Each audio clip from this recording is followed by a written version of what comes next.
Saudara-saudari terkasih dalam Kristus, hari ini Selasa 14 Mei 2024 merupakan pesta Santo Matias, Rasul. Bacaan dibawakan oleh Innocentius Henry, Mazmur dilantunkan oleh Maria Paula, dan renungan ditulis oleh Laurencia Ineke. Selamat menekuni Sabda Allah. Mari kita semakin mengasihi, semakin peduli, semakin bersaksi.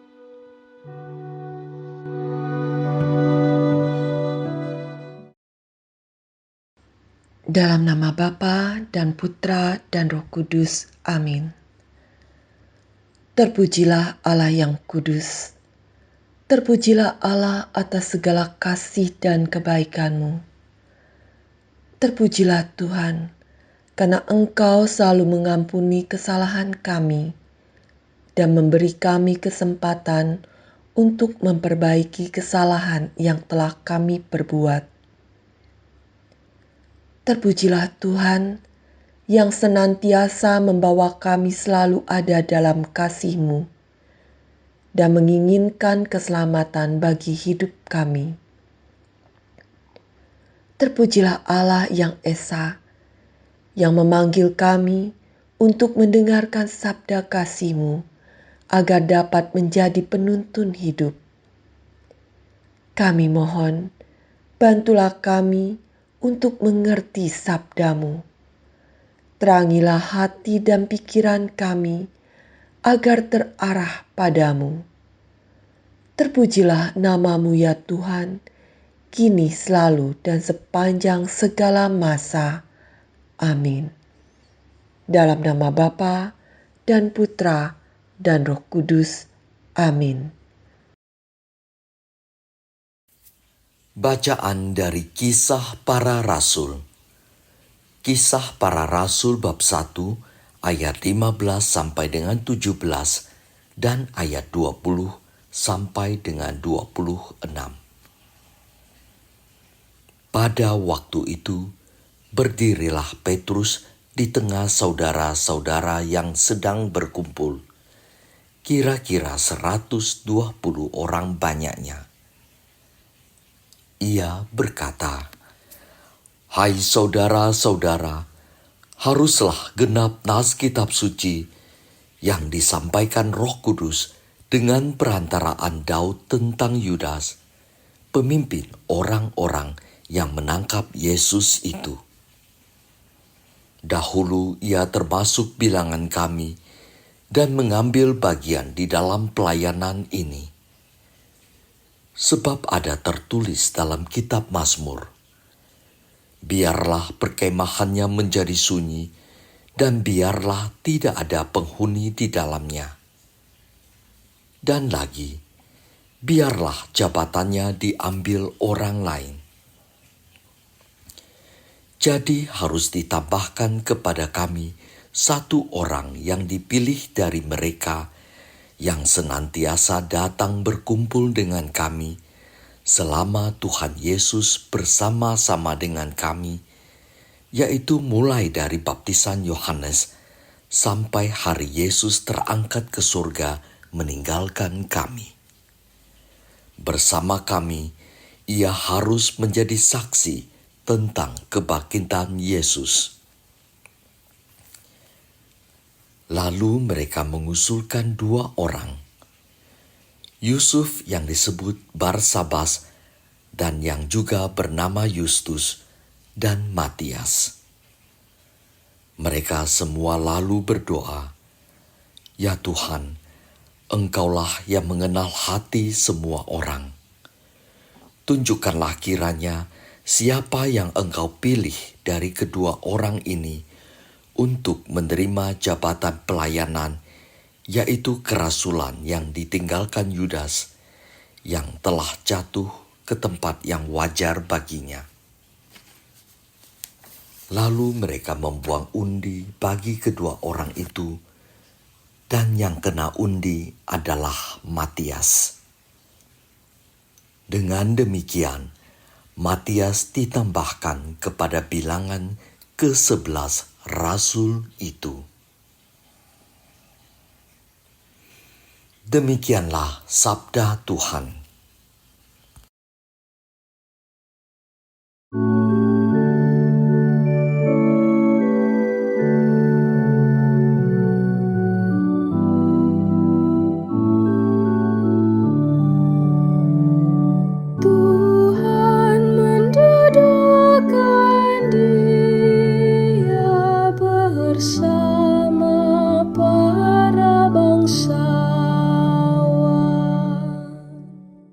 Pujilah hai hamba-hamba Tuhan, pujilah nama Tuhan. Kiranya nama Tuhan dimasyhurkan, sekarang dan selama-lamanya. Tuhan mendudukkan Dia bersama para bangsawan. Dari terbitnya matahari sampai pada terbenamnya, terpujilah nama Tuhan. Tuhan tinggi mengatasi segala bangsa, kemuliaannya mengatasi langit. Tuhan mendudukkan Dia bersama para bangsawan. Siapakah seperti Tuhan Allah kita, yang diam di tempat tinggi, yang merendahkan diri untuk melihat ke langit dan ke bumi. Tuhan mendudukkan Dia bersama para bangsawan. Ia menegakkan orang yang hina dari dalam debu, dan mengangkat orang miskin dari lumpur, untuk mendudukkan Dia bersama-sama para bangsawan, bersama dengan para bangsawan bangsanya. Tuhan mendudukkan Dia bersama para bangsawan.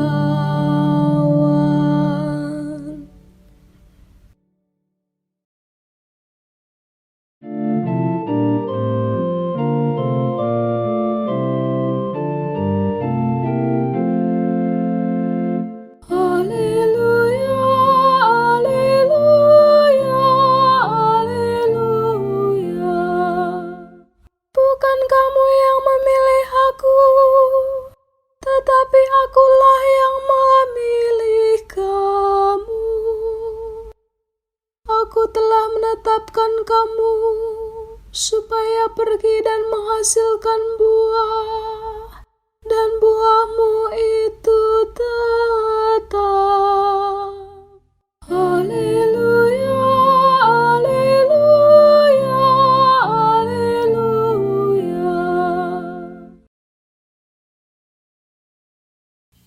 Inilah Injil suci menurut Yohanes. Yohanes bab 15 ayat 9 sampai dengan 17. Pada perjamuan malam terakhir, Yesus bersabda kepada murid-muridnya, "Seperti Bapa telah mengasihi aku, demikianlah juga aku telah mengasihi kamu. Tinggallah di dalam kasih-Ku itu. Jikalau kamu menuruti perintah-Ku, kamu akan tinggal di dalam kasih-Ku, seperti Aku menuruti perintah Bapa-Ku dan tinggal di dalam kasih-Nya. Semuanya ini Kukatakan kepadamu, supaya sukacitaku ada di dalam kamu dan sukacitamu menjadi penuh. Inilah perintahku, yaitu supaya kamu saling mengasihi, seperti Aku telah mengasihi kamu. Tidak ada kasih yang lebih besar daripada kasih seorang yang memberikan nyawanya untuk sahabat-sahabatnya. Kamu adalah sahabatku, jikalau kamu berbuat apa yang Kuperintahkan kepadamu. Aku tidak menyebut kamu lagi hamba, sebab hamba tidak tahu apa yang diperbuat oleh tuannya. Tetapi Aku menyebut kamu sahabat, karena Aku telah memberitahukan kepadamu segala sesuatu yang telah Kudengar dari Bapa-Ku. Bukan kamu yang memilih Aku, tetapi Akulah yang memilih kamu. Dan Aku telah menetapkan kamu, supaya kamu pergi dan menghasilkan buah, dan buahnya itu tetap, supaya apa yang kamu minta kepada Bapa dalam nama-Ku, diberikannya kepadamu.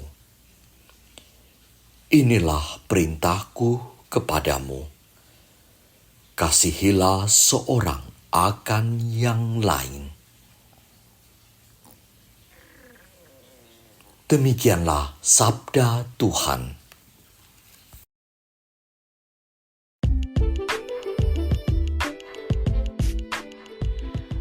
Bersediakah tetap tinggal di dalam kasih-Nya? Renungan dibawakan oleh Laurencia Ineke.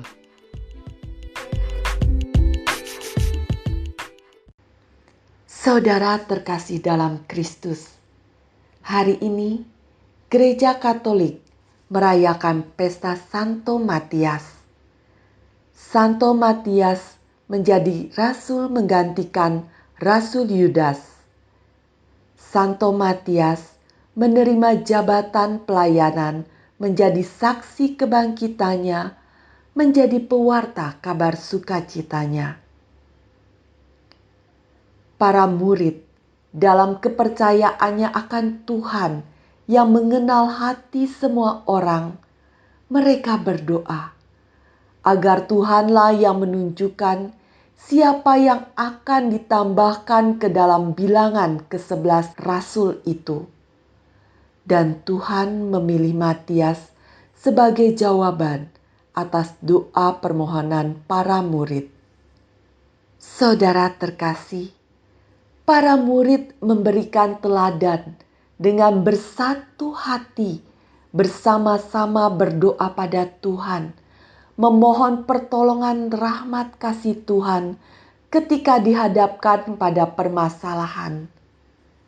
Doa merupakan teladan yang diberikan oleh para murid agar tetap berada di dalam kasih-Nya, dan merupakan cara kita untuk tetap berada dalam hubungan intim dengan Tuhan, dekat dengan Tuhan. Semoga kita semua dapat mengikuti teladan para murid yang selalu berdoa, memohon rahmat penyertaan Tuhan, agar Tuhan mengutus Roh Kudus sehingga kita dimampukan untuk melaksanakan tugas perutusan yang telah kita terima lewat sakramen pembaptisan. Dengan menjadi seorang Kristiani, berarti siap menerima tugas perutusan, melanjutkan apa yang para murid lakukan, menjadi pewarta kabar sukacitanya. Dan di akhir misa, kita diteguhkan kembali dengan menerima berkat penutup dalam perayaan Ekaristi, IT Bisa S. Dengan bantuan Roh Kudus, Tuhan ingin kita melanjutkan pewarta kabar sukacitanya, mewartakan kasih di dalam hidup. Percaya bahwa Tuhan adalah kasih itu sendiri. Percaya bahwa kasih merupakan dasar sejati hubungan kita dengan Tuhan. Dengan kasih, berarti kita memuji Tuhan dan membiarkan Tuhan bertahta dan berkuasa dalam segala hal di hidup kita. Kasih yang mengakar dalam hidup membuat kita penuh dengan sukacita, dan di dalam sukacita kita akan menemukan kedamaian. Perintah Tuhan Yesus agar kita saling mengasihi mengingatkan akan kesetiaan. Setia untuk tetap berada di dalam kasih-Nya. Mampukah kita untuk setia pada panggilan Tuhan dan mematuhi perintah-Nya? Tinggal dalam kasih-Nya sebagai bentuk ungkapan syukur karena Tuhan lebih dahulu mengasihi kita. Perintah Tuhan sepertinya sederhana, namun nampaknya tidak mudah untuk dijalani. Bagaimana menjaga hubungan dalam kasih Kristus dan memberikan dampak pada sekitar kita? Bagaimana kita bisa taat pada perintah-Nya? Ketaatan untuk berada dalam kasih Tuhan seringkali terhalang oleh kepentingan diri sendiri, perbedaan yang ada, perbedaan cara berpikir, ataupun perbedaan sudut pandang yang menimbulkan kecurigaan dan ketakutan. Perkataan Tuhan Yesus, tidak ada kasih yang lebih besar daripada ini, yakni seorang memberikan nyawa demi sahabat-sahabatnya. Perkataan ini mengingatkan kita akan artinya pengorbanan. Saudaraku, bersediakah kita berkorban untuk taat dan setia pada perintah-Nya?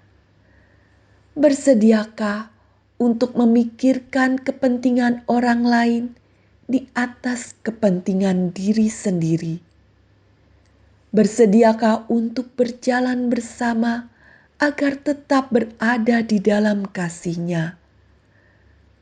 Rela menyamakan gerak langkah dengan orang lain. Rela menyamakan sudut pandang dan dengan rendah hati belajar melihat dari sudut pandang orang lain. Saudaraku, bahasa kasih merupakan bahasa persatuan antara kita dengan Tuhan dan juga dengan sesama.